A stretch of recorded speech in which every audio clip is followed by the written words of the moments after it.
Hola, hoy vamos a ver cómo fácilmente leer los códigos QR con Samsung Galaxy XCover7 Pro.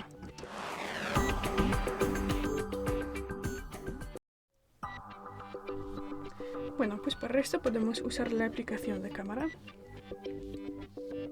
Y tras eso tendremos que, pulsar aquí desde cualquier modo y luego entramos en los ajustes.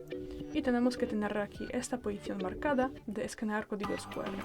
Y gracias a esto podremos leerlos de manera automática desde el modo foto.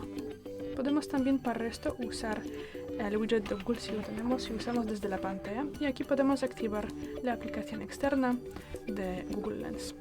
Damos el permiso, luego abrir cámara y ya podemos leer los códigos QR. También podemos hacerlo desde el centro de control aquí. Y aquí buscamos la posición y escanear código QR aquí en la lista. Y ya, es todo.